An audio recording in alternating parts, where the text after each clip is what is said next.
Ti hanno sempre detto pensa positivo, fai questo, fai quello, non devi pensare così, non devi pensare così. Vai su Instagram e vedi tutte quelle motivational quotes, quelle frasi che ti ispirano, che ti dicono devi essere così, devi fare così, il segreto è quello. Ma poi magari durano, tipo qualche ora, un giorno, e dopo la tua mente torna a pensare come prima, anzi, a volte anche peggio, torna più forte di prima. Ogni parola che non volevi pensare torna più forte di prima. Perché succede? Perché la mente non funziona in sottrazione. Se provi a pensare a qualcosa e dici non voglio pensare a, non so, a un albero, nella tua testa ci saranno solo ed esclusivamente alberi. Provateci un attimo e vedrete come funziona. Non funziona in sottrazione. La mente funziona esclusivamente in addizione e moltiplicazione. Quindi quello che gli viene è un po' come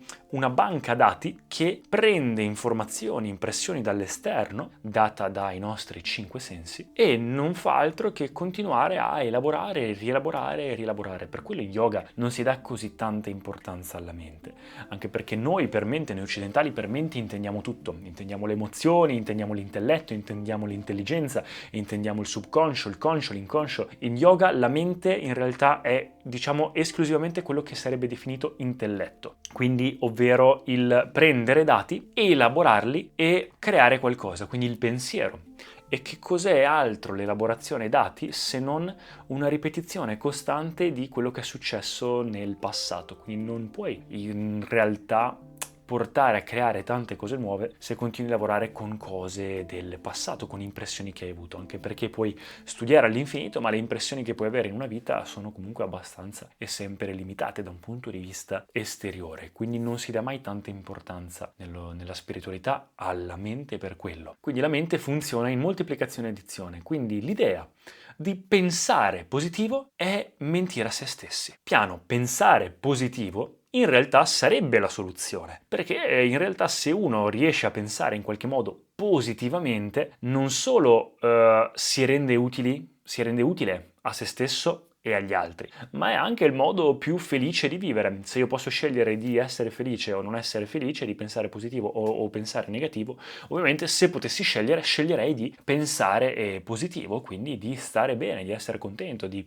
crearmi gioia, di crearmi pace, di crearmi amore e di darla anche alle persone attorno a sé. Pensare positivo significherebbe che sto utilizzando lo strumento che è la mia mente nel modo migliore e conscio possibile. Ma il problema cos'è del pensare positivo? È che è una conseguenza e non puoi concentrarti sulla conseguenza. Ho fatto tutto un video sul perché concentrarsi sulla conseguenza come obiettivo invece che su ciò che crea quella conseguenza è la cosa sbagliata.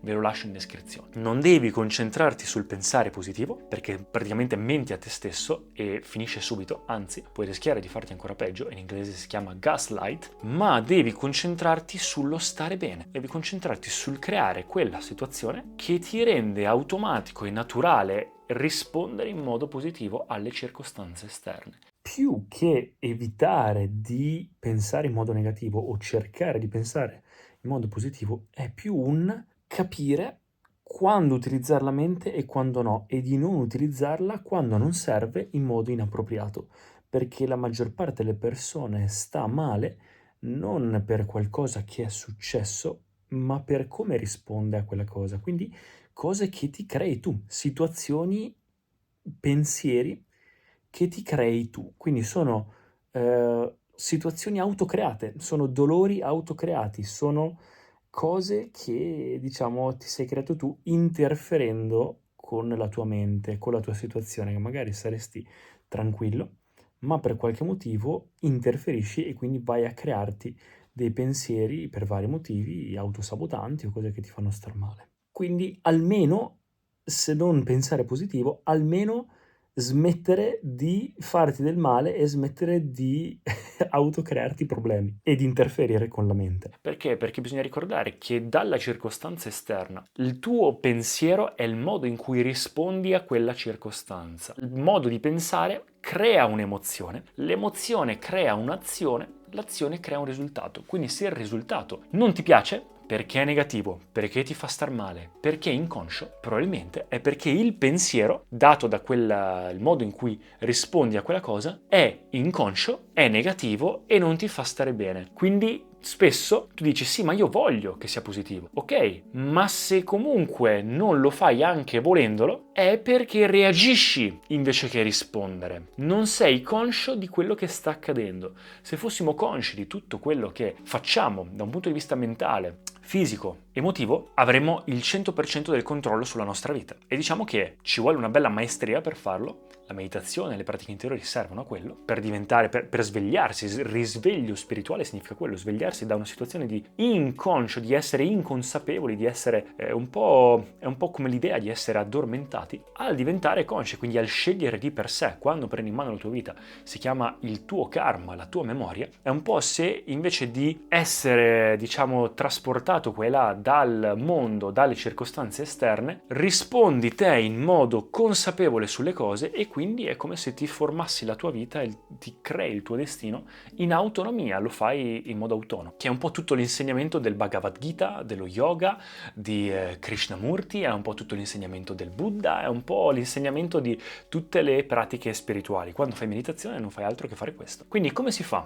a stare bene, ad avere quella cosa che ti permette poi di rispondere in modo naturale, in modo positivo, senza fare finta? Allora, si divide, diciamo che devi stare bene ovviamente da un punto di vista di corpo, da un punto di vista di mente, da un punto di vista emotivo o comunque da un punto di vista energetico. Ecco. Mente e emozioni le metto nella stessa categoria per facilitare la comprensione. Da un punto di vista di corpo è molto semplice ma sottovalutato. Fidatevi che nel momento in cui il vostro corpo sta bene, che è la base della sopravvivenza, in yoga viene chiamato Muladhara, la parte diciamo è un po' la base di tutto, quando state bene e siete in un equilibrio con il corpo, la vostra salute è al massimo, tutto il resto dopo ci si può costruire sopra. Ma se state male da un punto di vista fisico, lo sapete benissimo anche voi, se uno vi offre tutti i soldi del mondo ma vivete tutta la vita con questo mal di testa fortissimo, non me ne frega niente di tutti i soldi del mondo, non me ne frega niente se domani vincete la lotteria oppure trovate l'amore della vostra vita, se siete in ospedale e non si sa quando uscite. Quando state male da un punto di vista di salute, tutto il resto sembra passare di una priorità secondaria. Quindi stare bene da un punto di vista fisico permette anche a mente, energia, emozioni e tutto il resto di stare bene, quindi deve essere un equilibrio tra tutte le cose. Per il corpo seguire semplicemente uno stile di vita sano. Ho fatto 1000 video a riguardo, a partire dall'alimentazione, quindi mangiare in un certo modo, dall'attività fisica, quindi cercare di fare attività fisica tutti i giorni, dal riposare bene. Il sonno è importantissimo, 7-8 ore di sonno almeno per stare bene e riposare. E un consiglio che posso darvi è lavorare anche sulle cose di cui non si parla tanto ma che fanno un'enorme differenza. Ad esempio la postura e la respirazione. Ho fatto un intero video sul perché respirare in modo giusto e corretto è importantissimo, anche quello ve lo lascio in descrizione. Ora inizia la parte un po' più complessa, che è la mente, quella che dà problemi praticamente a tutti. E vi leggo una quote molto bella di una persona che rispetto molto e dice così, ve la leggo in inglese, ve la traduco, ed è: non devi essere o pensare positivo, devi semplicemente non creare situazioni negative. L'oscurità è semplicemente l'assenza della luce, il male l'assenza del bene. Quindi non puoi combatterlo, non puoi combattere l'oscurità, puoi solo portare la luce. È un po' la sintesi di tutta questa questione della mente. Il senso è, nella mente noi ci creiamo l'esperienza. Quindi, per quanto ci sembra impossibile in questo momento, perché siamo abituati a reagire in modo compulsivo, con un po' di pratica si può imparare a utilizzare la mente per farci del bene invece che farci del male. È un po' come uno strumento, come un coltello, che invece di utilizzarlo nel modo corretto per tagliare per bene le cose, no? L'intelletto si dice che è un po' affilato, è qualcosa che taglia, quindi scava tra le cose, invece di utilizzarlo per farci del bene, quindi sfruttare la mente per farci star bene, la utilizziamo utilizziamo per farci del male, quindi è come se utilizzassimo questo strumento per paragonarci agli altri e star male, inferiorità e star male, sentirsi soli e star male, ma sono situazioni che, diciamo, ci creiamo un po' noi. È vero, la circostanza può essere di un certo tipo, ma non è tanto la circostanza in sé, come dicevo all'inizio, è come noi rispondiamo alla circostanza, alla cosa. Quindi capire che la tua mente non lo fa apposta, il tuo cervello non fa apposta a pensare in modo negativo, non è che ti stai autosabotando, non è che c'è qualcuno dentro di te che è contro di te, che è il problema a cui arrivano, diciamo, le persone quando dicono ecco io ho un disturbo di questo tipo, oppure ho una personalità diversa, oppure ho 10.000 personalità. No, dentro di te c'è solo te, c'è la tua testa, ma la tua testa, diciamo, che può essere miliardi di persone, ma allo stesso tempo non è che sono miliardi di persone. Hai una fantasia, un'immaginazione incredibile, e noi come esseri umani quello che stiamo soffrendo è la nostra fantasia incredibile e immaginazione incredibile. Riusciamo veramente a crearci delle narrative che ci fanno stare malissimo. E molto spesso non sono qui, perché se tu ti guardi attorno, sei presente veramente in questo momento, non ci sono quei problemi per cui stai così tanto male. Quindi non è questione di dolore fisico, è questione di sofferenza. La sofferenza te la crei tu, non arriva dall'esterno. Quindi come fare? Utilizzare l'attenzione. Le cose su cui ti concentri sono le cose su cui la tua mente va. Come dicevo all'inizio, la mente funziona non per sottrazione o divisione, ma per moltiplicazione. Quindi invece di cercare di evitare le cose negative, concentrarsi sulle cose positive. Ecco perché la gratitudine o il journaling sono molto utili. Quindi utilizzare ogni giorno esercizi di gratitudine, quindi invece di ricordarti e pensare e guardare le cose per cui, diciamo, il gap, quindi le cose per cui dovrei stare bene, dovrei essere lì o è successo questo, concentrati invece su è successo questo, sono in vita, concentrarsi su le cose che ho fatto in passato che mi ha fatto arrivare qui, le cose per cui essere contento. Ricordati di celebrare ogni giorno qualcosa e fidati che ogni giorno c'è qualcosa da celebrare. Se non trovi niente, perché per qualche motivo la tua mente ancora ti condiziona nel trovare niente, sei ancora in questa mentalità vittimistica in cui ti è più comodo crearti una situazione di sconforto perché è più familiare, confronto a una situazione piacevole che però non è familiare, quindi ti fa uscire un po' da questo comfort, allora in quel caso lì ti consiglio di sfruttare l'esistenzialismo, ovvero il fatto che all'inizio ti fa star male la parte esistenziale, ma poi ti fa capire che noi siamo veramente piccoli, il nostro ruolo in questo universo è veramente poco, veramente minore, e il fatto già di essere in vita e sapere che nell'universo tutto in questo momento funziona perfettamente, ma nella nostra testa c'è un piccolo vermicello che ci fa andare tutto male, ti crea la prospettiva giusta per evitare di star male. Quindi se sei ancora condizionato e non trovi niente per cui essere grato, alza la prospettiva. Fai un passo indietro e vedi la cosa dall'esterno.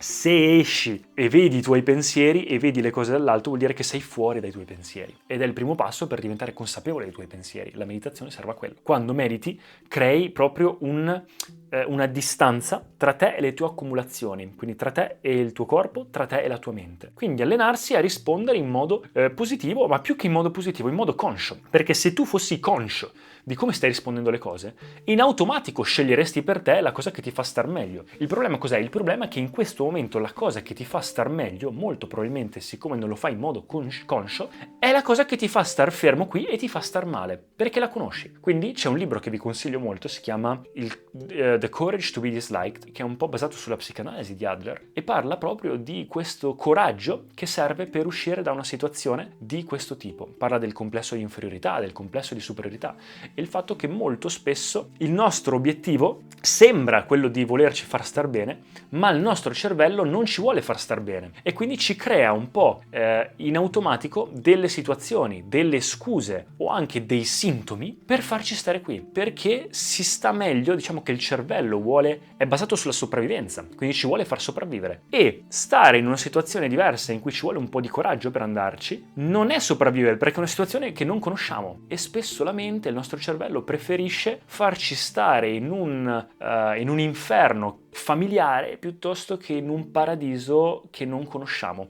Quindi capire che molto spesso, anche se ci sembra che stiamo facendo delle cose per un certo motivo, magari c'è un beneficio nascosto o c'è un qualcosa per cui dici da cosa sta cercando di proteggermi il mio cervello pensando così. Esempio, nel libro di cui vi ho parlato c'è un esempio in cui c'è questa ragazza che vuole presentarsi a questo ragazzo, ma ha il problema di diventare tutta rossa, di arrossire. E quindi è andata a chiedere come faccio, psicologo, a andare a parlare con questo ragazzo. Il problema è che arrossisco, voglio togliermi il problema di arrossire così riesco ad andare a parlarmi perché sennò mi vergogno. E alla fine dei conti salta fuori che l'arrossire era in realtà un sintomo autocreato da lei per sentirsi giustificata dal non andare là, perché in questo limbo potenziale di adesso, in cui non sai se quella persona ricambia o meno, stai meglio piuttosto che andare là e rischiare e sentirsi vulnerabile. E questa cosa da noi si applica in tantissime cose. Quindi imparare un po' a fare anche journaling, esercizi di gratitudine, quando ci sono dei pattern ricorrenti nella propria mente, mettersi a scrivere, cercare di capire da cosa sta cercando il mio cervello di proteggermi pensando così. E quando riconosci i pattern diventi sempre più conscio. Fare meditazione, la meditazione ti impara a farti staccare un po' dalla tua mente, dalle tue accumulazioni e quindi smetti di identificarti con la mente, smetti di identificarti col corpo. Capisci che la mente è uno strumento, cioè, bisogna imparare ad utilizzarlo. Quindi se tu vai così a caso, lasci che la tua mente vada così a caso, ovviamente puoi rischiare di farti del male. È come utilizzare una macchina. Prendi la macchina, ma se non sai guidare, magari arrivi al tuo obiettivo in qualche modo, ma sbatti dappertutto e ti fai del male e quindi preferisci a volte rimanere fermo. E invece ti paragoni agli altri, guardi gli altri cosa fanno, quindi per paura di scegliere, per mancanza di coraggio, per tutte queste paure, rimani stagnante, perché scegliere fa paura, perché sacrifichi tutto il resto. Quindi avere un po' il coraggio di scegliere, fare journaling, capire la tua mente da cosa stai cercando di proteggerti pensando certe cose, rispondendo a certe circostanze in quel modo. E quindi di conseguenza non cadere nel vittimismo, perché il problema di queste cose cos'è? Il problema è soprattutto nel momento in cui ti associ agli altri. Nel libro che sto leggendo parla del fatto che tutti i problemi sono basati sulle relazioni interpersonali e se ci pensate non ha tutti i torti. E il senso è che il fatto per cui stiamo male è che ci paragoniamo con gli altri, è il fatto che ci sentiamo inferiori. Ma il problema di sentirsi inferiori è che in realtà una volta serviva, perché è la base della sopravvivenza. Vedo il mio vicino che fa una cosa, mi paragono, vedo che anch'io mi motivo a essere migliore guardando quello che fa lui. Il problema di adesso con i social media e le compulsioni che abbiamo è che ci paragoniamo a tutti, quindi è un'esagerazione di questo tratto che noi esseri umani abbiamo intrinseco e quindi diventa troppo, diventa un complesso di inferiorità, ovvero invece che motivarci a migliorare ci fa rimanere lì, come dicevo prima, la paura che ti impedisce. Preferisci stare in questo limbo in cui puoi potenzialmente fare tutto invece che scegliere, avere il coraggio e fare un passo avanti nel tuo percorso. E addirittura si può passare anche a un complesso di superiorità, quindi crei proprio un'identità vittimistica negativa o positiva, sono meglio di tutti o sono peggio di tutti, per cui ti autocrei una narrativa per cui non vuoi proseguire nel tuo percorso. Esempio, wow, bello, lui che ha 1 milione di follower parlando di profumi, anch'io vorrei farlo, mi piace parlare di profumi, ma invece di motivarmi a iniziare a fare video di profumi e migliorare grazie a questa cosa, dico ma io non ho tutti quei profumi, oppure sì ma succedono tutti a me, cioè io posto un video e non sono così simpatico, non mi va bene, oppure sì ma io non ho studiato quello che ha studiato lui, sì ma lui ha fatto quella scuola, quindi ti crei questo complesso per cui tu ti crei questo scudo protettivo, queste difese psichiche che sono, diciamo, ti mettono su un piedistallo per cui la tua situazione è speciale e quindi confronto tutti gli altri nel mondo, la tua situazione è speciale e non puoi farlo, oppure vabbè io ho questa scusante e quindi rimani fermo lì. E tu dici ok, ma se tutto lo star male passa dalle relazioni altrui, allora basta essere da soli nel mondo, no? Star da soli. No, perché in realtà per sentirsi soli servono altre persone. La solitudine non è essere da soli, la solitudine, sentirsi soli è essere esclusi dalle altre cose, no? Quindi l'importanza di avere un valore, il sentirsi di essere felice, avere un valore, è contribuire alla società, contribuire alla community, alla comunità di cui fai parte. Far parte di una comunità è una delle basi fondamentali per l'essere umano, sentirsi parte di qualcosa più grande di sé.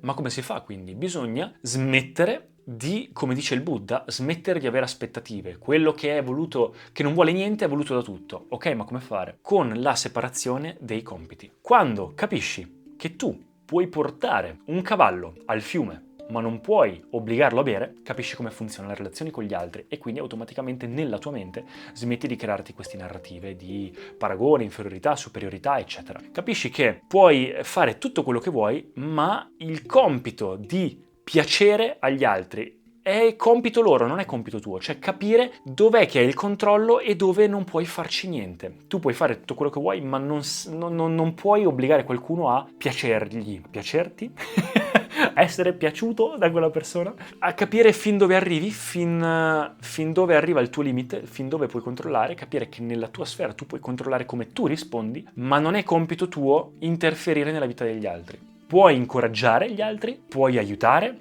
puoi dire, ma non puoi interferire, e idem non puoi lasciare che gli altri interferiscano nella tua vita, nel tuo compito. Che non vuol dire fare quello che ti pare o essere antipatico con tutti o stare da soli. No, anzi, quando sei distaccato, tra virgolette, non vuol dire essere antipatico da solo o fare in modo così. No, vuol dire non essere schiavo di niente a livello esteriore. Anzi, per assurdo puoi avvicinarti agli altri, alle cose altrui, in modo migliore e con più coinvolgimento, piuttosto di qualcuno che ha paura di essere continuamente, di soffrire continuamente per gli altri. Quindi non sei controllato da niente, ma sei attaccato a tutto. Connesso con tutti, ma attaccato a niente. Quindi smettere di prendere la responsabilità dai fattori esterni. Separare i compiti. Capisci qual è il tuo compito e qual è il compito degli altri. Non aspettarti niente, quindi questa tensione che crei nelle aspettative, io vorrei che questa persona fosse così, si comportasse così, ma non lo fa, questo è quello che ti fa star male. E poi ho aggiunto delle cose, accettare quindi la tua responsabilità, accettare fin dove sei responsabile, sei tu responsabile della tua esperienza di vita, perché alla fine cos'è che conta nella vita? Conta come tu fai esperienza di questa vita attorno a te,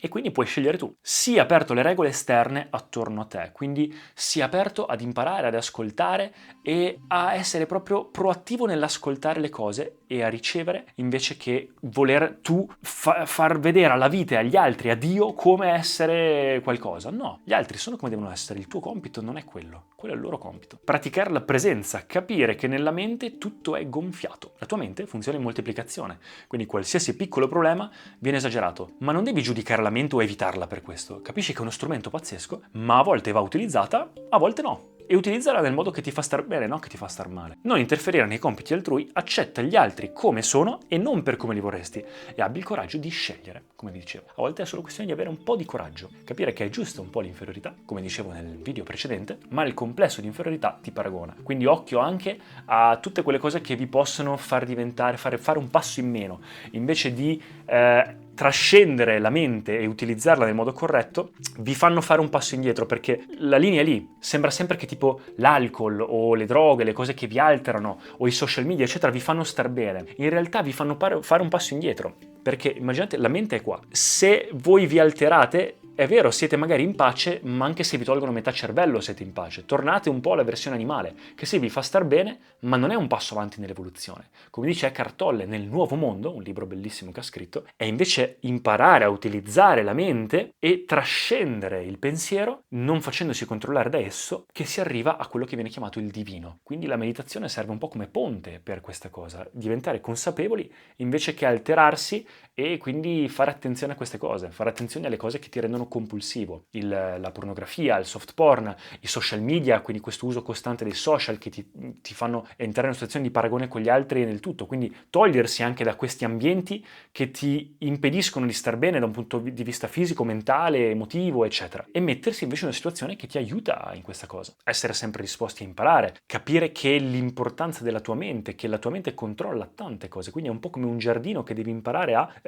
mettere nel modo corretto, capire, fare attenzione ai semi che pianti nel tuo giardino e fare attenzione alle piante che crescono, eccetera. Non trarre conclusioni sulle cose, non trarre aspettative. Con quello che la vita ti mette davanti in questo momento, dare il massimo, senza guardare i piani altrui. Tu hai il tuo percorso con il passo. Puoi guardarli quanto vuoi, ma il passo che puoi fare oggi di fronte a te con quello che hai è l'unica cosa che puoi fare. Quindi avere la tua parola in modo impeccabile, capire che anche la tua mente è la tua parola. Utilizzare la mente per farti arrivare dove vuoi, non farti sballottolare dalla mente. Non fare quindi neanche presunzioni. Parla con le altre persone, comunica, sii trasparente, sii onesto. Molto spesso la verità è la chiave di tutte le relazioni, la comunicazione. Accettare di essere vulnerabile, questo equilibrio tra energia femminile o maschile. E quindi quando impari questa cosa della mente, con tutti gli esercizi che vi ho dato, poi pian piano le emozioni seguono.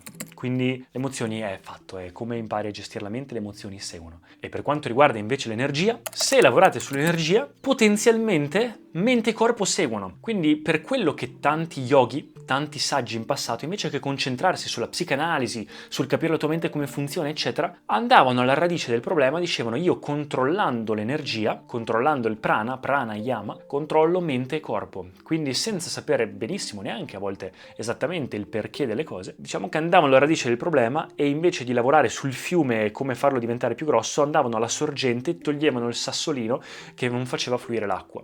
E quello è un po' il percorso interiore, il percorso spirituale. Si può anche fare quello in modo naturale quando fate qualcosa da un punto di vista energetico, determinati tipi di esercizi, determinati tipi di stili di vita e anche esercizi pratiche spirituali come la meditazione e altre cose, il Kriya Yoga, eccetera, ve ne ho parlato in altri video. Queste cose vi possono far portare ad avere un'esuberanza di energia in modo giusto, che quindi mente e corpo vengono influenzate in quel modo lì. E quindi diciamo che già naturalmente, senza fare troppi lavori, funzionano in quel modo lì. Io personalmente faccio un mix di queste tre cose qua, quindi anche se so che lavorando sulla mia energia sto bene, indipendentemente da tutto, comunque voglio un po' sbrogliare quei meccanismi della mente e capirli in modo tale da poter stare bene indipendentemente da tutto. Quindi smettere di dare troppa importanza alla mente. La meditazione serve a questo, come dicevo prima, smettere di identificarsi con cosa che non sei, perché se accumuli mente e corpo, il corpo è un'accumulazione di cibo, da quando sei piccolo diventi grandi così, la mente è un'accumulazione di impressioni, come dicevamo all'inizio, quindi se accumuli queste cose non puoi essere fondamentalmente tu. Quella cosa fondamentale che accumula, che vede, che osserva, che è testimone di queste cose, quello potenzialmente sei tu, questa consapevolezza, quello che veniva chiamato divinità, l'anima o chiamalo come ti pare, e quindi l'importante è capire che non devi neanche tanto capire chi sei, l'importante è non identificarti con quello che non sei. Ho comunque una meditazione che aiuta in questo, ve la lascio in descrizione, è la mia prima meditazione gratuita che proprio va a lavorare sull'identità e quindi lavorare su queste cose, ad esempio anche il respiro, nello yoga la respirazione è il pranayama, prana è l'energia, quindi controllando come si respira, che è la base fondamentale della nostra vita, senza respirare per 2-3 minuti puoi fare quello che vuoi, ma è la base di quello che muove le cose, quindi l'energia è la vita di per sé, il respiro, almeno per noi esseri umani e per noi esseri viventi sulla Terra, diciamo che controlli un po' tutto il resto, quindi anche il respiro è importante, fare pratiche, eccetera, eccetera. Scusatemi se questo video l'ho fatto lunghissimo, ma ci tenevo a spiegarvi tutto per bene. Fatemi sapere se un video così lungo vi può piacere, se è una cosa carina, così anche senza troppi tagli, editing, e fatemi sapere cosa ne pensate. Iscrivetevi, ci vediamo al prossimo video. Ciao ragazzi!